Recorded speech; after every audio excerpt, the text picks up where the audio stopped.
नौ ग्रह क्या है? हम जब बात करते हैं वैदिक ज्योतिष की तो हम बात करते हैं किसकी? नवग्रह की। नवग्रह यानी कि सौर मंडल के भीतर चलते हुए वो ग्रह जिससे एक व्यक्ति का जीवन जो है वो चलता है। अब कैसे चलता है एक जीवन एक व्यक्ति का जो कि इस पृथ्वी पर है, पर सौर मंडल के भीतर चलते हुए प्लैनेट्स, उनका प्रभाव एक व्यक्ति के जीवन के ऊपर होता है। इसमें से जो राजा है जिसको हम क्या कहते हैं? सूर्य। सूर्य क्या है? राजा है। राजा यानी कि एक व्यक्ति के कुंडली के अंदर सूर्य की स्थिति उस व्यक्ति के राज को भोगने की स्थिति बताती है। अब राज को भोगने से अर्थ क्या है कि एक व्यक्ति क्या राजा जैसा जिएगा। अब राजा का यह अर्थ नहीं है कि इस व्यक्ति के पास प्रजा भी हो। एक व्यक्ति की देह क्या राजा जैसी है? राजा का अर्थ यानी कि एक व्यक्ति स्वस्थ है क्या? एक व्यक्ति राजा जैसा जीवन जिएगा, मतलब एक व्यक्ति के आसपास बहुत सारे लोग होंगे क्या? राजा जैसा जीवन जिएगा इसका अर्थ क्या है कि एक व्यक्ति की बात को कोई सुनेगा क्या? राजा जैसा क्या अर्थ है कि एक व्यक्ति जो बात करे उस पर खड़ा रहे। तो सौर मंडल में जो सूर्य है वो क्या है? राजा है। और ये ग्रह हर एक की कुंडली के अंदर क्या बताता है? उस व्यक्ति के व्यक्तित्व को दर्शाता है, जो व्यक्ति का व्यक्तित्व जगत को दिखता है। जगत को दिखता है से क्या अर्थ है? सूर्य को जैसे हम देखते हैं, क्योंकि सूर्य तो खुद प्रकाश है, हम सूर्य के प्रकाश से जगत को देखते हैं और सूर्य की रोशनी से ही सारी चीजें हमारे नजरिए के अंदर आती हैं। तो हम जैसे किसी व्यक्ति को देखते हैं, ये उस व्यक्ति की कुंडली में सूर्य की स्थिति बताती है। कुछ लोग ऐसे होते हैं जिनकी यशमान कीर्ति जीवन के अंदर बहुत ज्यादा होती है, वो सूर्य की अच्छी अवस्था के कारण से होती है। कुछ लोग ऐसे होते हैं जिनकी अवस्था अच्छी नहीं होती, यानी कि उनकी गुडविल अच्छी नहीं होती, वो भी सूर्य की एक ऐसी सी स्टेट बनती है जिसके कारण से एक व्यक्ति की गुडविल पर उसका प्रभाव पड़ता है। दूसरा जो ग्रह तारामंडल के अंदर है वो है चंद्र। चंद्र क्या है? चंद्र जैसे जैसे अपनी परिस्थितियां बदलता है पृथ्वी के आसपास भ्रमण करते हुए, यानी कि पृथ्वी के आसपास घूमते हुए, तो चंद्रमा की स्टेट कैसी नजर आती है? कभी चंद्रमा कम हो रहा है और कभी बढ़ रहा है। जैसे ही चंद्रमा कम होता और बढ़ता चलता नजर आता है, ठीक वैसे ही एक व्यक्ति की जिंदगी में चीजें जो हैं वो घटित होती है। यानी कि ups and downs in life जो होती हैं वो कौन सा प्लेनेट बताता है? चंद्रमा बताता है। क्योंकि जैसे परिस्थितियां बदल रही हैं, व्यक्ति की जिंदगी में भी क्या होती हैं? परिस्थितियां बदलती हैं। आज आप एक हैप्पी स्टेट पे हैं तो कल एक समय ऐसा आता है जब आप लो फील करते हैं, फिर वो समय निकल जाता है, फिर आप हैप्पी फील करते हैं।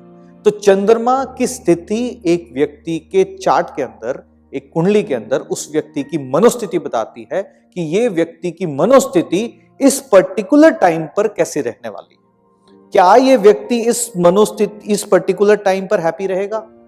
क्या इस व्यक्ति की मनोस्थिति इस समय पर अच्छी रहेगी या बुरी रहेगी? इसको हम चंद्र द्वारा जो है वो जानते हैं। और चंद्रमा क्या है? क्योंकि वो गति का कारक है, सबसे तेज भ्रमण करता है कुंडली के अंदर 12 भावों के अंदर। तो चंद्रमा क्योंकि गति का कारक है, इसीलिए चंद्रमा कारक किसका भी है? आपके जीवन के अंदर पैसे के आगमन का।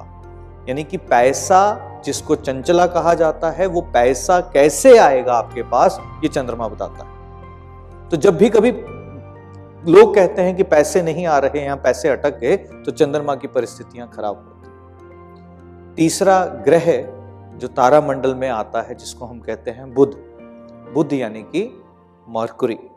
मरकुरी की जब हम बात करते हैं, हम किसकी बात करते हैं? हम चेतना की बात करते हैं। चेतना क्या है?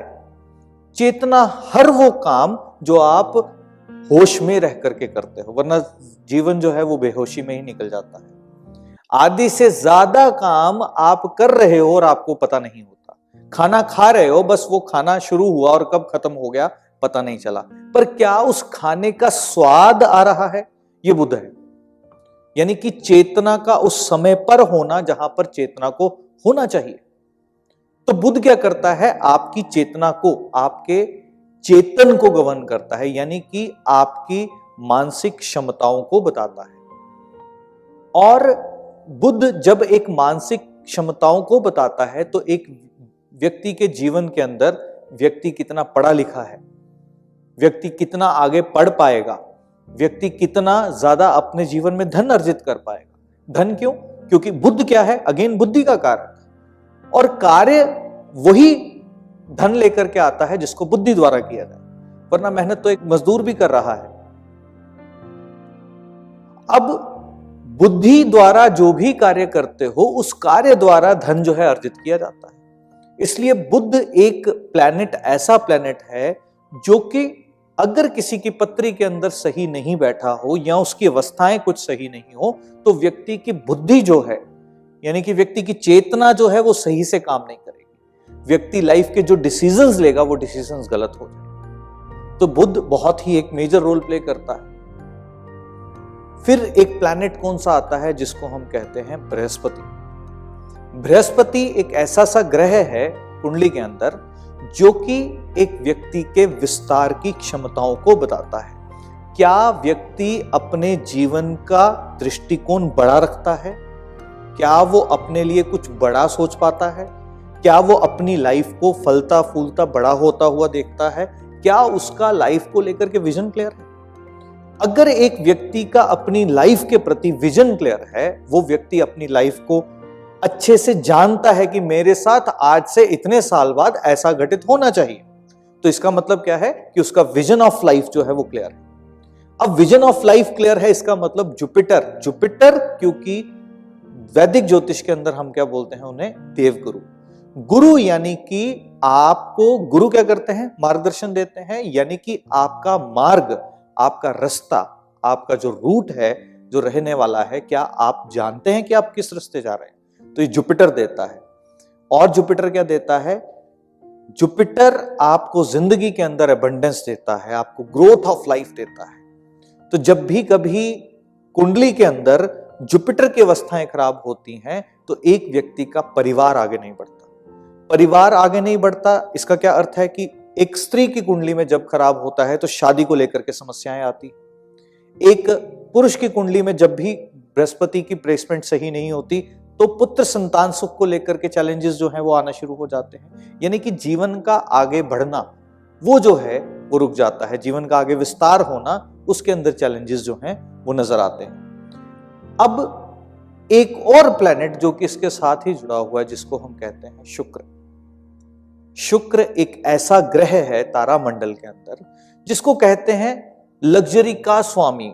लग्जरी का स्वामी यानी कि वो एक ऐसा सा ग्रह है जो कि आपको न केवल कार्य के अंदर इन्वॉल्व रखता है, बस उस कार्य को और अच्छा कैसे करना है। क्योंकि जिंदगी में एक नियम तो पक्का है, जब भी आप किसी चीज पर एक्स्ट्रा पैसे स्पेंड करते हैं तो कब करते हैं, जब कोई चीज आपको और अच्छी मिले। तो शुक्र क्या करता है, वो अट्रैक्शन, वो क्रेविंग, वो फोर्स उस चीज के अंदर पैदा कर देता है जिसके कारण से आप किसी चीज के ऊपर पैसा जो है बिना सोचे समझे, बिना कोई क्वेश्चन मार्क खड़ा किए उस चीज के ऊपर पैसा खर्च कर देते हैं। और शुक्र क्या है, शुक्र जब एक कुंडली के अंदर प्रभावित होता है तो एक वैवाहिक जीवन की जब हम बात करते हैं, क्योंकि पति और पत्नी का जो संबंध है वो क्या है, शुक्र का संबंध। यानी कि एक अच्छी शादीशुदा जिंदगी में शुक्र का सही होना बहुत जरूरी है।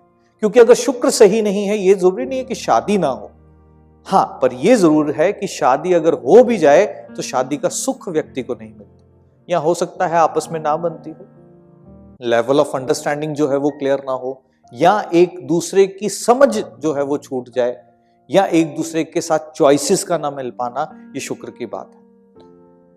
और ये प्लैनेट क्या है, ये आपकी पत्री के अंदर ये बताता है कि क्या आप गाड़ी, बंगला, जो भी लग्जरी ऑफ लाइफ है, क्या आप उसको एंजॉय कर पाएंगे। फिर एक ग्रह जो जुड़ा हुआ है इसके साथ ही जिसको हम कहते हैं मंगल। मंगल क्या है? मंगल एक व्यक्ति की पत्री के अंदर क्या बताता है? मंगल एक व्यक्ति की पत्री के अंदर यह बताता है कि क्या व्यक्ति अपने जिंदगी के अंदर जो इस कर्म क्षेत्र के अंदर है, जो इस कुरुक्षेत्र के अंदर है, कि क्या इस कर्म क्षेत्र के अंदर वो अपने कर्मास को कर रहा है कि नहीं कर रहा। क्योंकि मंगल आपके मसल्स का कारक है। मसल्स मतलब एक्शन। कोई भी आप काम करते हो उसके लिए आपको अपनी फिजिकल बॉडी की इन्वॉल्वमेंट जो है वो देनी है। आप अगर सिस्टम पे बैठे हुए भी दिमाग से काम कर रहे हो, कंप्यूटर पे भी काम कर रहे हो, उसके लिए भी आपको अपनी उंगलियों का उपयोग करना है। अगेन आपको अपनी मसल्स का उपयोग करना है। आपको उठ करके बैठना भी है तो भी मसल्स का उपयोग। तो मंगल क्या है? मंगल आपको एक्शन के अंदर लेकर के आता है। मंगल आपको एक्शन ओरिएंटेड बनाता है। तो जब भी कभी किसी व्यक्ति की कुंडली के अंदर मंगल अगर प्रभावित होगा, ऐसा आदमी अपने जीवन के अंदर कोई कार्य को अच्छे से नहीं कर पाएगा। वो कार्य करने के अंदर आलस जो है बताता चला जाएगा, उसको आलस जो है वो जकड़े चला जाएगा। तो जब भी कभी मंगल की अवस्था सही होती है तो ऐसा आदमी कर्मास के साथ जुड़ा रहता है। नो मैटर व्हाट रिजल्ट क्या है, पर फिर भी वो कर्मास के साथ जो है हमेशा इन्वॉल्व है। अब एक और जो प्लैनेट ज्योतिष के साथ जो जुड़ा हुआ है, जिसको हम कहते हैं शनि। शनि क्या है? शनि की जब हम बात करते हैं तो हम बात करते हैं आपके जिंदगी के वो पहलू जो आप देखना नहीं चाहते। क्योंकि सूर्य अगर प्रकाश है तो शनि क्या है? अंधकार। आपको अपनी प्रेज तो बड़ी पसंद है, कोई आपकी प्रशंसा करे वो तो बहुत अच्छी लगती है, पर कोई निंदा कर दे तो क्या होता है? वो डार्केस्ट साइड आपकी आपको दिखाता है। तो शनि क्या है? शनि वो डार्केस्ट साइड है जिसको आप इग्नोर कर देते हो, आप देखते नहीं हो। एक व्यक्ति जब जन्म लेता है तो उसकी खुशियां मनाई जाती है कि बच्चे ने जन्म लिया और हमारे घर में रौनक आ गई। पर जैसे जैसे जिंदगी आगे बढ़ती चली जाती है, एक व्यक्ति बचपन से उठ करके युवावस्था, युवावस्था से वृद्धावस्था की ओर चला जाता है, जिसको हम क्या कहते हैं? शनि की अवस्था। यानी कि डार्केस्ट साइड वो जब आदमी कहता है कि यार बुढ़ापे से बुरा कुछ नहीं। क्या कहता है? क्योंकि पर है तो जिंदगी की हकीकत वो भी। तो शनि वो जो आपकी डार्केस्ट साइड, शनि आपकी जिंदगी के अंदर वो है जिसको आप कहते हो मैं बड़ी मेहनत कर रहा हूं पर फल नहीं मिल रहा। तो इसका मतलब क्या है? कहीं ना कहीं मेहनत करने में त्रुटि है। क्योंकि अगर मेहनत सही की हो तो सही डायरेक्शन के अंदर की हो, इसका क्या अर्थ है? आपने सूर्य के एनर्जीज को अच्छे से यूटिलाइज किया, बृहस्पति की एनर्जीज को अच्छे से यूटिलाइज किया, सही विजन के साथ सही डायरेक्शन में मेहनत की। पर शनि की मेहनत कौन सी मेहनत है? वो मेहनत जिसके पास कोई विजन नहीं है, जिसके पास कोई डायरेक्शन नहीं है, पर वो मेहनत किए जा रहा है और फिर एंड रिजल्ट क्या कहते हैं? कि हमें फल नहीं मिला। ये कैसा सा फल है? ये ऐसा सा फल है जो आप कर रहे हो वही रिवॉर्ड आपको मिलना है, जिसको भगवान श्री कृष्ण भगवत गीता के अंदर कहते हैं कर्मण्येवाधिकारस्ते मा फलेषु कदाचन। तो क्या है ये? शनि वो कर्मास का फल है। जो भी कर्म आप कर रहे हो उसका फल शनि आपको प्रदान करता है। जब ये कुंडली के अंदर सही होता है तो व्यक्ति न्यायप्रिय हो जाता है। व्यक्ति अपने जिंदगी के अंदर लोगों के साथ जुड़ता है तो कोई उद्देश्य नहीं होता। किसी के साथ भी जुड़ता है तो उसको किसी से कोई लालसा नहीं, सिर्फ वो अपने इन्वॉल्वमेंट यानी कि अपना योगदान देने के लिए किसी के साथ जुड़ता है। अब जो दो ग्रह जिनको वास्तविकता में ग्रह नहीं कहते, पर वास्तविकता में जानो तो सारी की सारी कुंडली, सारे की सारे ज्योतिष जो है आकर के राहु और केतु पर रुक जाती। क्योंकि राहु और केतु क्या है? अंतर मन के दो विस्तार, चंद्रमा के आसपास बनते हुए वो दो बिंदु, जिस बिंदु पर आकर के व्यक्ति जिंदगी में अटकता ही अटकता है। राहु यानी कि एक भ्रम, एक इल्यूजन ऑफ लाइफ, और केतु क्या है? कुछ धारणाएं। राहु वो जो आप सोचते हो कि मैंने जिंदगी के अंदर बहुत कुछ एक्वायर किया, मेरी गाड़ी है, मेरा बंगला है, मेरे बीवी है, मेरे बच्चे हैं ना? और केतु क्या है? केतु कहता है ये तेरा सिर्फ एक भ्रम है, तेरा कुछ भी नहीं है। केतु क्या है? धड़ का वो हिस्सा जिसके पास दिमाग नहीं है। और राहु क्या है? दिमाग का वो हिस्सा जिसके पास धड़ नहीं है। दिमाग के हिस्से से एक व्यक्ति क्या है? पूरी जिंदगी सोचता रहता है कि मैं इसे कैसे हासिल करूं, मैं ये कैसे पाऊं। पर केतु क्या कहता है? केतु कहता है कि बाबा तेरा कुछ भी नहीं, कुछ भी नहीं मतलब कुछ भी नहीं। इसलिए केतु किसको कहा गया? मोक्ष का कारक कहा। अब मोक्ष का कहने का क्या अर्थ है? जिस वक्त आप लाभ के सुख से परे हो जाते हो और हानि के दुख से परे हो जाते हो तो मोक्ष है। तो केतु क्या है? केतु वो मोक्ष है जो व्यक्ति अपने जीवन के अंदर प्राप्त करता है। और राहु और केतु क्या है? सर और धड़ जिसके बीच में आत्मा चल रही है, यानी कि जिस बाकी 7 ग्रहों की बात करी वो राहु और केतु के बीच में ही घूमते हुए हैं और कोई बाहर नहीं। तो ये 9 के 9 ग्रह जो कि सौर मंडल के अंदर, तारा मंडल के अंदर एक व्यक्ति के जीवन के अंदर ऐसी हलचल करते हैं, व्यक्ति अपनी जिंदगी के अंदर उन राहों को ही चुनता है जैसे से ग्रहों की स्थितियां होती हैं। और ज्योतिष को जानना यानी कि उन ग्रहों की अवस्थाओं को जानना, अपने माइंडसेट्स को जानना और उनको जान करके जिंदगी के अंदर क्या वो जरूरी बदलाव है जो आपको करने चाहिए, कहां पर आकर के आप गलत हो। ज्योतिष वो विधा है जो विधा आपको गाइड करती है कि चेंज कहां रिक्वायर्ड है, बदलाव कहां जरूरी है। तो ज्योतिष को जान करके आप अपने जिंदगी के अंदर बदलाव जो है वो घटित करवा सकते हैं।